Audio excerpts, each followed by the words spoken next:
In this specific video, you're going to learn how to customize your contact form in terms of fields and further customization of the contact form number 7 plugin.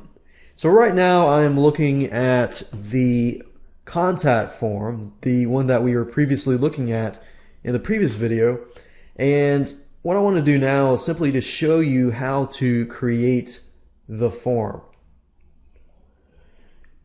Now, if you look at the default form, you will notice that it has these tags, the bracket, P bracket, and then you have these tags. The best way to go about doing this is to just copy and paste. So let's say, for example, that, okay, so I got their name, I got their email, I've got their subject line, and I've got the message. Let's say, for example, that I want to create a contact form for a quote for a specific company. So let's say, for example, we'll use the Funny T-shirts site. And in this case, let's say, for example, that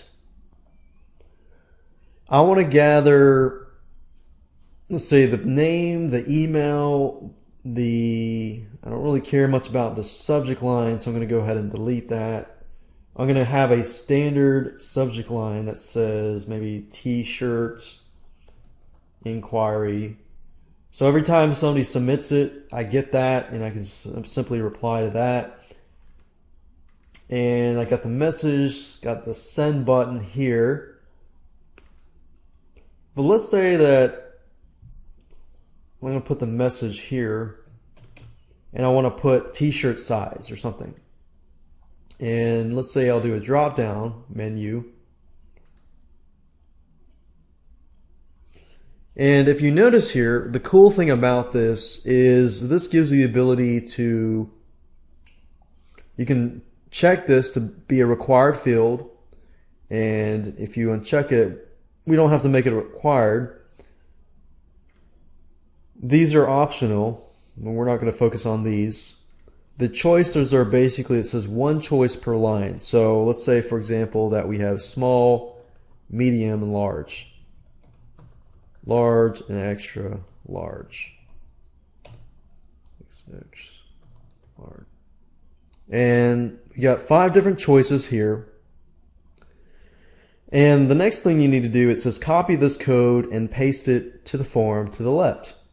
Now, before we do that, if you notice the P tags and the break tags, these basically make it align so it looks nice. And then the break tags basically make it so that you have this and then you have this as the form field on the line after that. So it's kind of, you're breaking it to the next line.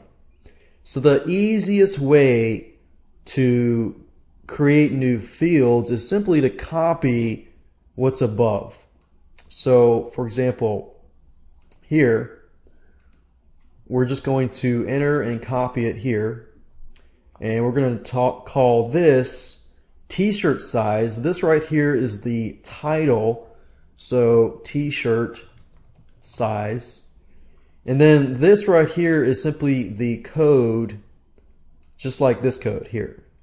So what we're going to do is we're going to replace this code with this code.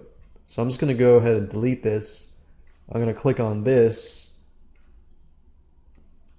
And if you click on it, it'll select all of it. You just need to right click, copy, and then go here, and then copy that here. So that's all you need to do. So T-shirt size. So we copy this code here and replace that. And if you want to make other fields, you can do that.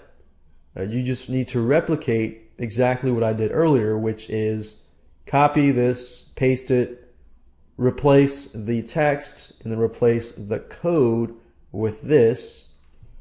Let's say that I'm satisfied with this. The next thing I need to do is to put this code into the mailed fields below. So I need to click on this, right click this, and as you can see, this information, the name, the email, It's going to be here. Name, subject, message body. And then I could put something like t-shirt size. And this is going to be the message that I receive. So I do that, and then I click on save. And now I can go back to the live site and just refresh the page. And as you can see here, you've got the name, your email, message, and t-shirt size. So it's really that easy. Replication is replicating this so that you don't need to know HTML code. And that's it. And you can just further add more fields if you choose to do so and customize it further.